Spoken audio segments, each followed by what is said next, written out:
बिस्मिल्लाहिर्रहमानिर्रहीम, अस्सलाम वालेकुम। आप देख रहे हैं स्पोर्ट्स फ्लिक्स, मैं हूं हमजा शफीक। तो जनाब, टेस्ट सीरीज 1-1 से बराबर होने के बाद अब मार्का है T20 सीरीज का। सलमान अली आगा की कप्तानी में कल पहला T20 मैच रात 8 बजे रावलपिंडी क्रिकेट स्टेडियम में खेला जाना है। Pakistan versus South Africa. तैयारी पूरी है। 15 रुकनी स्क्वाड जो है T20 का अनाउंस कर दिया गया। तो उसमें बहुत से चेहरे ऐसे हैं जिनकी वापसी हो रही है T20 क्रिकेट में, जिसमें साबिक कप्तान बाबर आजम भी हैं, जो कि 8 महीने के एक लंबे गैप के बाद वापस वाइट बॉल क्रिकेट खेलने के अहल हुए। और T20 स्पेसिफिकली अगर उसकी बात की जाए तो बहुत ज़्यादा मिस कर रहे थे उन्होंने, बहुत ज़्यादा इस पर काम किया, मेहनत की। इसी तरह नसीम शाह की वापसी हो रही है, उस्मान खान को वापस लाया गया है, उस्मान तारिक का जो है वो डेब्यू करने के उम्मीदवार हैं इंटरनेशनल क्रिकेट में पाकिस्तान की तरफ से। इस तरह ये सारी चीज़ें और ये सारी सूरत है। साथ ही साथ माइक हैसन ने एक प्रेस कॉन्फ्रेंस की है, क्योंकि कल पहला मैच है, तो आज उन्होंने इनका जो प्रेसर है वो बहुत ज़्यादा वायरल है। बहुत सी ऐसी चीज़ें जो खुद से उन्हीं की बातों को जनाब उनकी नफ़ी करती हैं कि बहुत सी ऐसी चीज़ें, बहुत से ऐसे सवालात इन प्रेस कॉन्फ्रेंस में जन्म दे दिए गए हैं। उसके बाद ट्रॉफी की रूनुमाई होगी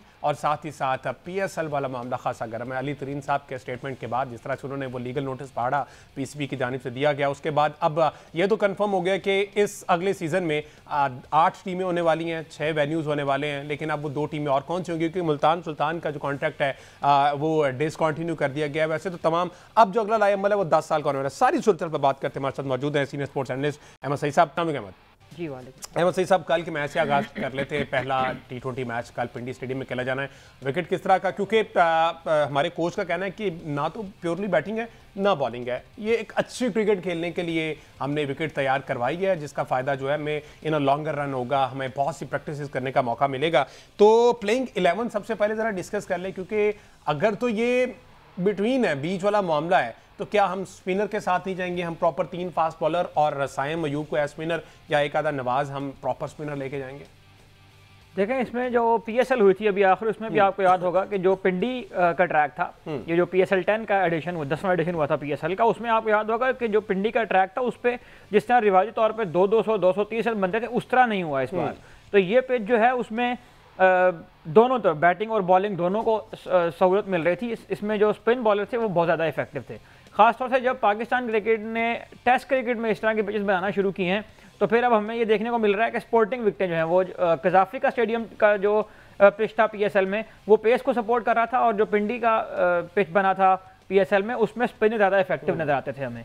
और माइक हैसन ने जो प्रेशर किया है उसमें भी उन्होंने कहा है कि जो स्पिन डोमिनेंट या स्पिन फ्रेंडली ट्रैक्स हैं उनके हिसाब से हमें टीम बनानी पड़ेगी। और इसी का हवाला देते हुए उन्होंने उस्मान खान के इंक्लियन की बात की कि वो चूँकि स्पिन अच्छी खेलते हैं, तो इसलिए जो है वो उनको हमने टीम में रखा है। तो जहाँ तक पिच का ताल्लुक है, जहाँ तक कंडीशन का ताल्लुक है, तो उसमें हमें यही देखने को मिल सकता है कि स्पिनर्स का रोल जो है वो ज़्यादा इफेक्टिव होगा। और पाकिस्तान ने जो एशिया कप खेला है उसमें भी अगर आप नंबर्स की बुनियाद पर बात करेंगे, और बहुत ज़्यादा डेटा पर बात होती है T20 क्रिकेट में, तो ओवर 7 से लेकर ओवर 15 तक की जो एवरेज थी वो पाकिस्तानी टीम के स्पिनर्स उसमें छाए रहे हैं पूरे एशिया कप के अंदर, हमें नजर आता है। फास्ट बॉलर्स अनफॉर्चुनेटली उनको कॉम्प्लीमेंट नहीं कर सके, जिसकी वजह से हमें एशिया कप के फाइनल में शिकस्त का सामना करना पड़ा। अदरवाइज जो ओवर 7 से 15 तक का फेज है, जो मिडिल फेज होता है, जहां पर स्पिनर्स ने आकर ऑपरेट करना होता है, उसमें पाकिस्तान की टीम जो है वो कामयाब रही थी एशिया कप में। बिल्कुल ठीक है। अच्छा, प्लेइंग 11 अगर उसकी बात कर ली जाए, क्योंकि इस प्रेशर में खास तौर पर बाबर आजम को पॉइंट आउट करके गया कि बाबर जो है वो 30 नंबर पर खेलेंगे, ठीक है। फ़खर जमान जो कि यूजुअली उनके लिए ऊपर नीचे चीज़ें की थी, साइम अयूब को नीचे ला के देखा, फ़खर से ओपन करा के देखा, अब उनको रिजर्व में रख दिया गया है, विच मीन्स वो T20 फॉर्मेट में शायद इनके प्लान का हिस्सा नहीं है। लेकिन अगर अभी रिसेंटली बात की जाए तो उन्होंने एशिया कप में परफॉर्म किया, आपके वो मेन प्लेयर थे, की प्लेयर थे, ऑल्दो उनको हल्की फुल्की इंजरीज भी थी, लेकिन फिर भी आप उन पर रिलाय कर रहे थे, फिर अचानक से आप उन्हें बाहर कर देते। तो अभी जो प्लेइंग 11 है, साहिबजादा फरहान और साइम अयूब 3 गालिबन डक्स थे इनके, या 4 डक्स थे। इसके बावजूद क्या ऐसा है, किस तरह से कॉन्फिडेंस बहाल करते हैं मैनेजमेंट का, सिलेक्टर्स का? अगर एक बंदे के हाथ में हो तो चलो समझ में आता है, ये पूरी की पूरी टीम बैठी हुई है, डिफरेंट माइंडसेट के लोग बैठे हुए, सारे के सारे साइम पे आ जाते हैं।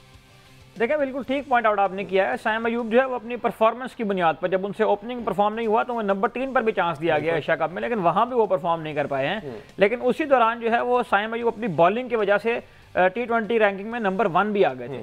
ना सिर्फ ये कि उनकी बॉलिंग बहुत ज़्यादा उनको हेल्प किया, बल्कि फील्डिंग के मैदान के अंदर वो हमें बहुत फिट नजर आए, बहुत एजाइल नजर आए।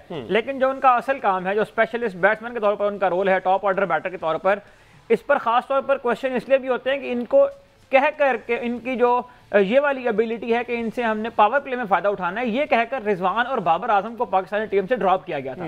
लेकिन उनको ड्रॉप करने के बाद जो रिप्लेसमेंट आप लेकर आ रहे हैं वो अपने काम में कुछ भी नहीं कर पा रहे, लेकिन आप उसको साइड जॉब की वजह से जो है वो आपने अब तक टीम में कैरी किया हुआ है। और अगर साइम अयूब को इस बुनियाद पर टीम में कैरी किया जा सकता है तो फिर उस्मान खान का क्या कसूर था, उसको क्यों टीम में कैरी नहीं किया गया? फिर सुफियान अयूब का क्या कसूर था, सुफियान मुकीम का क्या कसूर था जिनको कैरी नहीं किया गया? उनकी तो परफॉर्मेंस भी अच्छी है, वो जहां गए हैं उन्होंने अच्छी परफॉर्मेंस दी है। उनको एशिया कप में 2 मैच खिला गया, आपने बाहर कर दिया और अब रिजर्व में आ गए हैं। तो अगर आपने इस तरह के ही स्टैंडर्ड सेट करने हैं, इस तरह का क्राइटेरिया रखना है, तो फिर ये बता दें कि इस प्लेयर को हम टीम में ला रहे हैं, इसको हम 30 चांस देंगे, इसको हम 30 मैच खिलाएंगे, इन 30 मैचों में ये परफॉर्म ना कर पाया तो फिर हम इसे टीम से ड्रॉप कर देंगे। जिस तरह मोहम्मद हारिस को भी आपने एक प्रॉपर रन दिया, आपने भरपूर कोशिश की कि वो परफॉर्म करे, लेकिन जब उससे परफॉर्म नहीं हुआ तो फिर अब आपको जो है वो आके जस्टिफिकेशन पेश करनी पड़ रही हैं। तो क्राइटेरिया के ऊपर सवाल तो होगा, लेकिन अब क्योंकि उन्होंने ये बता दिया है कि बाबर आजम जो है वो नंबर 3 पर खेलेंगे और बाबर T20 में या ओपन करेंगे या नंबर 3 करेंगे, उससे ज्यादा उनको डिले नहीं किया जा सकता जो नेचर है T20 क्रिकेट की। तो नंबर 3 पर अगर ये खेलेंगे तो सादात फरहान और साइम अयूब जो है वो ऑटोमेटिकली चॉइस बन जाएंगे आपकी ओपनिंग के लिए। उसके बाद अगर आप देखें तो कप्तान सलमान अली आगा हैं जो नंबर 4 पर खेलने आएंगे। नंबर 5 पर जो है वो आपको उस्मान खान की इंक्लूजन नजर है, क्योंकि और विकेट कीपर आपने कोई भी रखा, तो उस्मान खान भी टीम में लाजमी खेलेंगे और बाबर आजम भी टीम में लाजमी खेलेंगे। अब ये जरूर हो सकता है कि साइम अयूब जो है वो परफॉर्म ना कर पाए तो उनको ड्रॉप करके उस्मान खान को ऊपर ले जाया जाए नंबर 5 पर किसी की जगह बनाने के लिए। लेकिन जब तक ये जो पहला जो कल का T20 मैच है उसमें तो हमें यही लग रहा है कि शाहजादा फरहान और जो साइम अयूब की रेगुलर ओपनिंग जोड़ी है वही ओपनिंग करती है हमें नजर आएगी। अच्छा, अब आप उस्मान खान भी आगे एज विकेट की बैटर, अब्दुल समद की भी इंक्लूजन है, तो वो 6-7वें नंबर पर वो है। फिर गालिबन आप फहीम अशरफ को भी ला रहे हैं जो है वो 6 नंबर पर आगे आ जाएंगे। हुसैन नवाज 7वें नंबर पर आ जाएंगे। फहीम अशरफ जो है वो 8वें पर, 3 फास्ट बॉलर और मोहम्मद नवाज जो है वो 9वें नंबर पर। उसके बाद शाहीन आफरीदी टीम में ऑटोमेटिक चॉइस है। नसीम शाह और मोहम्मद वसीम जूनियर में जो है वो टाई पड़ सकती है अकॉर्डिंग टू द कंडीशन। और अगर आपको एक और मजीद स्पिनर ऐड करना हुआ तो फिर जाहिर है कि अबरार अहमद जो है वो बाहर बैठे हुए हैं, उनको भी शामिल। ये कल की जो पिच है उसको देखकर अंदाजा होगा। 7-8 खिलाड़ी जाहिर सेम रहते हैं, लेकिन जो है तब्दीलियां आपने करनी होती हैं एट द स्पॉट वो आपको पिच देखने के बाद अंदाजा होता है। ठीक है, और उम्मीद है कि ये पिच देख भी लेंगे मैच से पहले जाके। ठीक हो गया जी। मुझे ब्रेक के बाद वापस आते हैं तो जरा बात करते हैं शान मसूद के हवाले से, क्योंकि उनको एक नया ओहदा मिल गया है और उसकी क्या वर्किंग होगी, क्या क्या उनकी जिम्मेदारी, इस पर बात करेंगे ब्रेक के बाद।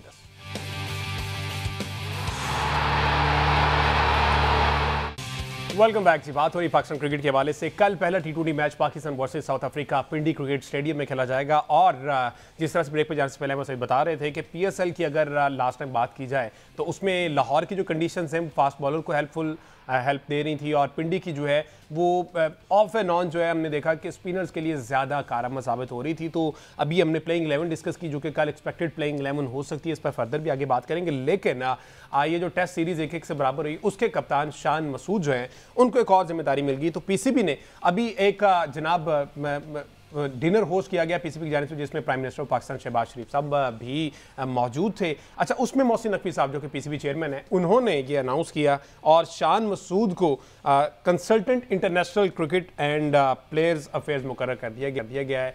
ये गालिबन पूरी दुनिया में शायद ये पहली दफ़ा ऐसा हुआ है कि एक करंट प्लेयर जो कि एक टेस्ट साइड का कप्तान है, कप्तान के होते हुए क्रिकेट से खेलने से अलग करके कोई और ओहदा उन्हें दे दिया गया। इस ओहदे में क्या क्या चीज़ें आती हैं मज़े सब ज़रा बताइएगा, क्योंकि या तो वो क्रिकेट पे फोकस कर सकते हैं या मैनेजमेंट पे फोकस कर सकते हैं, क्योंकि हमारा मसला ये है जिसका जो काम है वो नहीं करता, आप बाकी सारे काम उनसे करवा लें। तो मेरे ख्याल शान मसूद का जो काम है एटलीस्ट वो नहीं करने दें। देखिए, सबसे पहली बात तो ये है कि मेरी ज़ाती राय है, इससे आप इख्तलाफ भी कर सकते हैं। मुझे ये लगता है कि शान मसूद की अपॉइंटमेंट में एज सच कोई मसला नहीं है, क्योंकि वो जिस क्राइटेरिया के मुताबिक इस पोजीशन के ऊपर आदमी को आना चाहिए उसको वो मीट करते हैं। उनका बैकग्राउंड बहुत अच्छा है, वो अच्छे नाम में रिप्रेजेंट कर सकते हैं, उनका अपना क्रिकेटिंग करियर भी है, क्रिकेट की समझ भी रखते हैं। और जिस रोल की आपने बात की है उस रोल में अगर हम देखें तो इनका बहुत बड़ा काम जो है वो ये है कि इन्होंने इंटरनेशनल जो सीरीज़ हैं या इवेंट्स हैं उनकी स्केजुअलिंग भी उन्होंने करवानी है। पाकिस्तान की टीम को कहाँ किसके साथ कब सीरीज खेलनी है ये शान मसूद को तय करना है। पाकिस्तान शाहीन्स की या पाकिस्तान ए की टीम, पाकिस्तान अंडर 19 की टीम, ये जहाँ भी इंटरनेशनल टूर्स करेंगे ये शान मसूद को तय करना है। और एक ऐसा आदमी जो खुद क्रिकेट खेला हो और वो इस बात का उसको अंदाज़ा हो कि कंडीशंस कितनी इंपॉर्टेंट होती हैं कि इस टीम के अगेंस्ट खेलने से पहले आपको किस तरह कंडीशन में तैयारी करनी है, वो एक क्रिकेटर ही बता सकता है। पाकिस्तान का मसला ये है इस वक्त कि आपकी ए टीम की कोई क्रिकेट नहीं है, अंडर 19 टीम आपकी साल में सिर्फ 1 महीना क्रिकेट खेलती है, उसके 30 दिन होते हैं प्लेइंग डेज जो है टोटल। तो जो इंटरनेशनल स्केड्यूलिंग का जो मसला है ना, वो इस वजह से हल नहीं हो रहा था कि जो लोग ऊपर बैठे हुए थे उन्हें अंदाजा ही नहीं था कि ये स्केड्यूल कैसे बनाए जाते हैं। तो एक क्रिकेटर का वहां पर आना, और वो क्रिकेटर जो पूरी दुनिया में क्रिकेट खेल चुका है, वो काउंटी भी खेल रहे हैं, वो ऑस्ट्रेलिया में खेल रहे हैं, वो साउथ अफ्रीका में खेल रहे हैं, पाकिस्तान की तरफ से काफी उनका एक्सपोजर है। तो मुझे ये लगता है कि इस सेंस में ये एक अच्छी अपॉइंटमेंट हो सकती है। जो रोल्स की आपने बात की है, इसमें इंटरनेशनल सीरीज के स्केड्यूलिंग के अलावा जितने भी अफेयर जिनका ताल्लुक इंटरनेशनल क्रिकेट के साथ है, आईसीसी के अंदर पाकिस्तान को रिप्रेजेंट करना, पाकिस्तान की इंटरनेशनल जो स्पोर्टिंग फोरम्स हैं उनके ऊपर रिप्रेजेंट करना, ये सारे शान मसूद के उसके अंदर आएंगे। लेकिन जब तक ये कंसल्टेंट हैं उस वक्त तक ये इन रोल्स में मुकम्मल तौर पर अदा नहीं करेंगे। अनटिल अनलेस ये डायरेक्टर इंटरनेशनल अफेयर्स बन जाए तब ये काम इनकी जुरिसडिक्शन में आएगा। अच्छा। और 2 नवंबर के बाद इस बात का इम्कान है कि इनको डायरेक्टर इंटरनेशनल अफेयर्स भी बना दिया जाएगा। अच्छा। जब ये डायरेक्टर इंटरनेशनल अफेयर्स का ओहदा संभालेंगे तो फिर ये कॉन्फ्लिक्ट ऑफ इंटरेस्ट हो सकता है कि ये डायरेक्टर इंटरनेशनल अफेयर्स भी हैं और ये पाकिस्तान क्रिकेट टीम के कप्तान भी। अब मेरी बात सुने, ये नकवी साहब क्या उस टाइम बेबस दिखाई दे रहे थे जो इनको ये स्टेप लेना पड़ा? क्योंकि शान मसूद बारहा दफा ये कह चुके कि हमें टेस्ट क्रिकेट मिलती ही 6-8 महीने के गैप के बाद है। शान मसूद सिर्फ और सिर्फ टेस्ट क्रिकेट खेलते हैं, रेड बॉल क्रिकेट खेलते हैं। अब शान मसूद को ये ओहदा दे दिया। स्केड्यूलिंग की आपने बात की कि जो भी स्केड्यूलिंग होती है फ्यूचर के लिए, अब वो डायरेक्टर इंटरनेशनल क्रिकेट करता है। अब क्या हमें टेस्ट क्रिकेट ज्यादा मिलेगी? क्या Shan Masood all in all इसको देखेंगे और आईसीसी से कहेंगे कि हमें मैक्सिमम टेस्ट मैचेस दिए जाएं? क्या इसलिए उनको अपॉइंट किया गया कि नकवी साहब की कोई और बात नहीं मान रहा था, जो ऑलरेडी डायरेक्टर इंटरनेशनल थे, उनसे 12 दफा कहा कि जनाब रेड बॉल पर फोकस करें, वो आ जाके रेड बॉल दे के इवन T20 फॉर्मेट ले लेते? तो क्या शान मसूद के ऊपर ये जिम्मेदारी आ गई कि भाई अपने जोगा तो आप करो ना, आपने कमाई भी तो करनी है ना, तो अपने मैचेस ज्यादा से ज्यादा रखवाओ? देखिए, इस सेंस में एक बहुत स्मार्ट मूव हो सकती है अगर यही उन्होंने सोचा होगा नकवी साहब ने। लेकिन आपने जुमला मोतरज़ा बोल के नकवी साहब की जो उनकी जुरिसडिक्शन है, जो उनका इख्तियार है, उसके ऊपर भी क्वेश्चन मार्क उठा दिया है कि नकवी साहब की बात कोई नहीं मान रहा था। मेरा ख्याल है ऐसा कोई मामला नहीं है। नकवी साहब पूरे मुल्क के अफेयर्स जो है वो चला रहे हैं और उनकी बात पाकिस्तान में क्या, उनकी बात तो बहुत बहुत जगहों पर लोग मानने पर मजबूर हो रहे हैं। बिल्कुल। तो मैं आपको यही बात कह रहा हूँ कि इस सेंस में ये एक अच्छी अपॉइंटमेंट हो सकती है कि शान मसूद, बिल्कुल आपने ठीक पॉइंट आउट कर दिया कि अगर उनको ये गिला था कि पाकिस्तान को टेस्ट क्रिकेट कम मिलती है तो भाई अब आपके पास मौका है, आप रखवा लें। लेकिन 2027 तक का जो कैलेंडर है पाकिस्तान का टेस्ट क्रिकेट का, वो तो अब तय हो चुका। अब उसके बाद का जो कैलेंडर है उसकी स्केड्यूलिंग करवाना, लेकिन ये डिपेंड करता है कि शान मसूद को इस ओहदे के ऊपर कितना रन दिया जाता है। हमारे यहाँ ये होता है कि 6 महीने के बाद फिर हमें जो है वो जो बंदा हमने लगाया होता है, खुद लगाया होता है 6 महीने पहले, वो हमें बुरा लगता है और फिर हम उसकी रिप्लेसमेंट ले आते हैं। तो शान को इस वक्त जो कि वो कंसल्टेंट हैं, अगर तो इनके ऊपर कोई और डायरेक्टर आना है तो फिर जाहिर है कि वो उसकी कंसल्टेशन करेंगे, फिर वो वाले तमाम इख्तियार उनके पास नहीं होंगे। और अगर इन्हीं को ही डायरेक्टर बनना है जिसके इम्कानात ज्यादा हैं, तो फिर ये देखना होगा कि शान मसूद यहाँ पर किस तरह परफॉर्म करते हैं। और एक बहुत अच्छा मौका है पाकिस्तान क्रिकेट के लिए भी और शान मसूद के लिए भी कि पाकिस्तान क्रिकेट, हम इस बात का अक्सर तज़किरा करते हैं यहाँ पर कि क्रिकेट के अफेयर्स को चलाने के लिए क्रिकेटर्स को ही बिठाया जाए। शान मसूद जिस बैकग्राउंड से आए हैं, शान मसूद का जिस तरह का ब्रॉटअप है, पाकिस्तान के लिए इंटरनेशनल क्रिकेट में, इंटरनेशनल दुनिया में पाकिस्तान को रिप्रेजेंट करने के लिए जो चंद नाम ज़ेरे गौर हो सकते हैं, उनमें शान मसूद यकीनन एक मोतबर नाम है। उनका काम है कि उन्हें लाइसेंस बनाना है मुख्तलिफ बोर्ड के साथ, इंटरनेशनल दुनिया के अंदर पाकिस्तान क्रिकेट के इमेज को बेहतर बनाना, अपनी जो राइट्स हैं उनको अचीव करना, आईसीसी के ऑफिस के अंदर जाकर वहां पर रिप्रेजेंट करना। तो इस सेंस में मेरा ख्याल है कि ये एक बहुत अच्छी बात है। एक बात मैं इसमें ऐड कर दूं कि जो इंटरनेशनल प्लेयर्स के लीग्स के एनओसीज होते हैं, अगर director international affairs Shan Masood बनते हैं तो फिर शान मसूद के अंडर ये वाला काम भी होगा कि उन्हें एनओसीज जारी करने होंगे प्लेयर्स को। यहां पर डायरेक्ट कॉन्फ्लिक्ट ऑफ इंटरेस्ट यकीनन आएगा कि वो सेंट्रल कॉन्ट्रैक्ट में होते हुए वो प्लेयर्स को जो है वो एनओसीज भी जारी कर रहे हैं। और एक बात और याद रखें कि शान मसूद सबसे लोएस्ट कैटेगरी में है सेंट्रल कॉन्ट्रैक्ट की। कहां पे कैटेगराइज करेंगे? तो पीसीबी के जो मयारात है ना, उनके ऊपर यहां भी सवाल उठता है कि आपने उस आदमी को जिसको आपने डी कैटेगरी में रखा हुआ है, उसको आपने उठा के डायरेक्टर इंटरनेशनल अफेयर्स रख दिया। अब आप कैटेगरी डिसाइड करें। कैटेगरी इनकी बी में इंप्रूव हो गई थी, लेकिन जो ओरिजिनली पीसीबी ने कैटेगरी इनकी रखी थी वो कैटेगरी डी थी। तो मुझे एक तो ये बताएं कि ये कौन लोग हैं जो इस तरह काम करते हैं, जिनको इतनी सेंस नहीं है कि आपने रेड बॉल क्रिकेट का जो कप्तान है उसको लोएस्ट कैटेगरी दी हुई है, और अब आपको जो है वो एक और ओहदे के ऊपर बंदे को लगाना पड़ा है। तो मेरा ख्याल है कि ये बहुत सोचने और समझने वाली बातें हैं कि पीसीबी लोगों को जो ग्रूम करता है, न सिर्फ प्लेयर के तौर पर बल्कि मैनेजरियल रोल के ऊपर भी, तो ये इदारे की साख के ऊपर सवाल उठाता है। इदारे की साख इन चीज़ों से लोगों के सामने आती है। और आज आपके जो कोच साहब हैं वाइट बॉल के, मुझे चूंकि साख के ऊपर बात आ गई है, माइक हेसन ने आज प्रेशर के अंदर ऑन रिकॉर्ड, ऑन कैमरा ये बात कही जब इंटरनेशनल मीडिया सुन रहा था। उन्होंने कहा कि हमने सुफियान मुकीम को टीम से ड्रॉप किया और सुफियान को हमने कुछ रोल्स देकर कहा कि आप डोमेस्टिक में जाएं और अपनी इन गलतियों के ऊपर काम करें। लेकिन वो बच्चा जब डोमेस्टिक में जाता है तो वो अपने रीजन की टीम में मैच ही नहीं खेल पाता। वो लड़का जो पाकिस्तान का कैंप छोड़कर गया है, अब आपकी जो डोमेस्टिक क्रिकेट है ना, वो सिंक्रोनाइज ही नहीं कर रही है पाकिस्तान की नेशनल। इससे पहले फैसल अकरम के साथ भी ये हुआ है और ये बात पूरे इंटरनेशनल मीडिया ने सुनी है। ये बात आपके व्हाइट बॉल का कोच ऑन कैमरा कहकर गया है। तो ये कितनी एम्बैरेसिंग बात है कि पाकिस्तान क्रिकेट के जो वो लड़के जो पाकिस्तान क्रिकेट को रिप्रेजेंट करने के लिए तैयार हो रहे हैं, उनकी अपने रीजन में जगह नहीं बन रही और रीजन के पेज से किसी किस्म का शोकॉज नहीं लिया जा रहा, रीजन पीसीबी को लिफ्ट नहीं करवा रहे हैं। तो इन बातों का जवाब कौन देगा पाकिस्तान क्रिकेट बोर्ड? बहरहाल सवालात तो बहुत है जिनकी जवाब उसके हम भी मुंतजर हैं, क्रिकेट शायकीन भी मुंतजर है। एक ब्रेक लेने की, ब्रेक बाद वापस आते हैं तो जरा अब चूंकि रिजवान से ऑफिशियली कप्तानी ले ली गई है, शाहीन अफरीदी को कप्तानी ली, तो एक्स क्रिकेटर्स जो हैं और साबिक चीफ सेलेक्टर मोइन खान जनाब इस हवाले से कुछ कहते हैं, उसको डिस्कस करते हैं एक ब्रेक के बाद। Stay with us. Welcome back जी। बात हो रही पाकिस्तान क्रिकेट के हवाले से। कल रात 8 बजे पाकिस्तान वर्सेस साउथ अफ्रीका पहला T20 match Rawalpindi cricket stadium में खेला जाना है, जिसकी कप्तानी पाकिस्तान साइड से सलमान अली आगा करेंगे।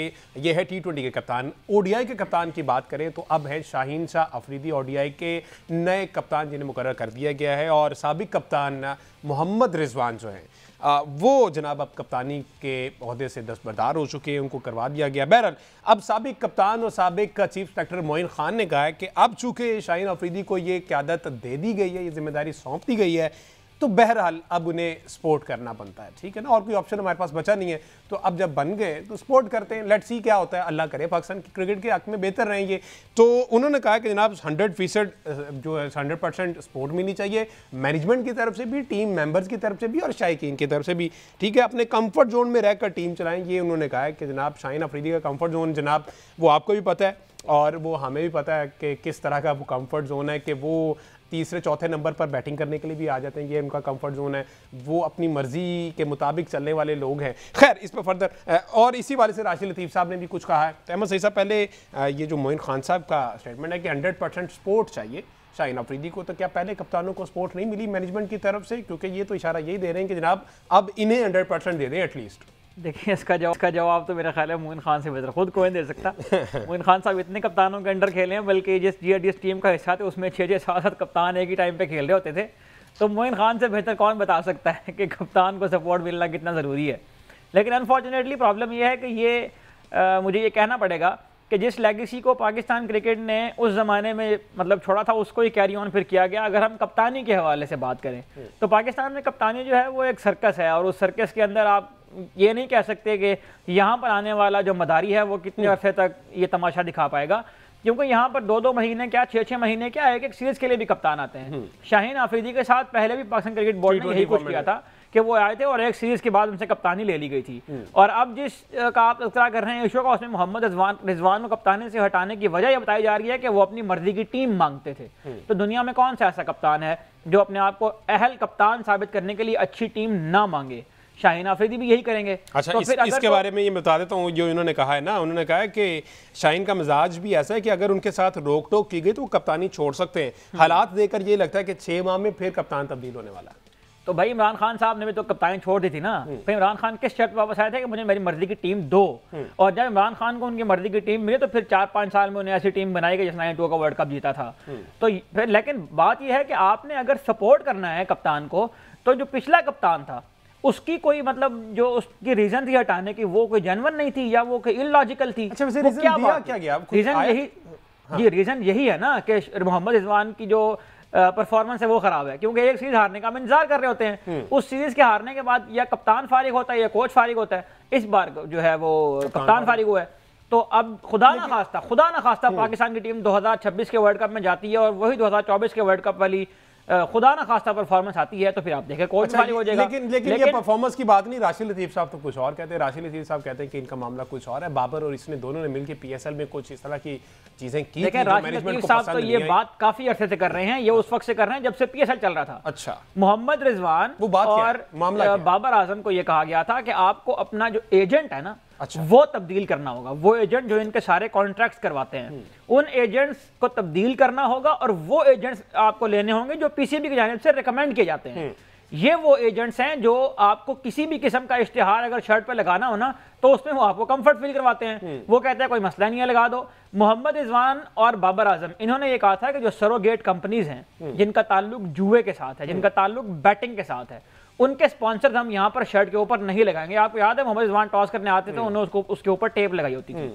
इस वजह से मोहम्मद रिजवान और बाबर आजम, अब रिजवान भी कप्तानी से गए, बाबर भी कप्तानी से गए, तो जिस दोनों को जगह बनाने के लाले पड़ के टीम में। जी हाँ, तो हमारा जो कौमी सतह के ऊपर हम जिस काम के खिलाफ ऑपरेशन कर रहे हैं उसमें पीसीबी मुकम्मल यूं कह लीजिए कि पांचों उंगलियां उनकी घी में हैं। वो इनसे स्पॉन्सर्स भी ले रहे हैं और उनके स्पॉन्सर्स के थ्रू वो को प्लेयर्स को जो है मजबूर भी कर रहे हैं कि इनके जो लोगोस हैं वो अपने शर्ट्स के ऊपर लगाकर रखें। और किसको नहीं पता कि ये जो लोगोस हैं जो हर मैच के अंदर ये नुमाया करते हैं पीएसएल के अंदर, ये कौन सी कंपनीज हैं, ये क्या करती हैं? भाई ये जुए कंपनीज हैं, ये बैटिंग करती हैं, ये 2 नंबर है पाकिस्तान में, ये इलीगल है। तो पाकिस्तान के चूंकि कानून में ही इसकी इजाजत नहीं है, तो फिर इन प्लेयर्स ने ये कहा है कि हम तो कानूनी रास्ते अख्तियार कर रहे हैं। तो उसके मुकाबले में कहकर तो ये हटाया गया है कि इनको जो है वो परफॉर्मेंस की बुनियाद पर हटाया गया, लेकिन परफॉर्मेंस तो ये है कि वो सिर्फ एक सीरीज आ रहे हैं वेस्ट इंडीज वाली, उसमें भी अगर आपने उनको अपनी मर्जी की टीम दी हो तो आपको परफॉर्मेंस देते। वो ऑस्ट्रेलिया गया, उसको आपने मर्जी की टीम दी, वो जीत कर आया। वो साउथ अफ्रीका गया, यानी ये टफेस्ट जो ओपोनेंट है दुनिया में, उनके होम के अंदर जाकर वो बंदा जीत गया जो उनके होम में जीत सकता है, वो वेस्ट इंडीज के होम में क्यों नहीं जीत सकता? तो यहाँ पर एक प्रॉपर प्लान के तहत प्लेयर्स को और कप्तानों को नाकाम करवाया जाता है और उनकी जगह अपनी मर्जी के बंदे लेकर आए जाते हैं। हम चाहते हैं कि शाहीन शाह अफरीदी को मुकम्मल सपोर्ट मिले और वो पाकिस्तान के लिए कामयाबियां लाए, लेकिन इस क्रिकेटिंग कल्चर के अंदर इस वक्त ये मुमकिन दिखाई नहीं दे रहा है। बिल्कुल ठीक है जी, लेट्स सी क्या बनता है जी। जब ओडीज आएगी तो फुली सपोर्ट हमेशा की तरह जहां पर दीगर कप्तानों को की वहां पर शाहीन अफरीदी को भी आएंगे, जरूर करेंगे। क्रिकेट फैंस भी कल के शो में हम बात करेंगे जो कि रात 8 बजे खेला जा रहा है T20 फॉर्मेट, उसमें साउथ अफ्रीका में क्या तब्दीलियां की गई, वो किस तैयारी के साथ आ रहे हैं, कल के प्रोग्राम में बात करेंगे। मुझे दीजिए इजाजत, अल्लाह हाफिज़।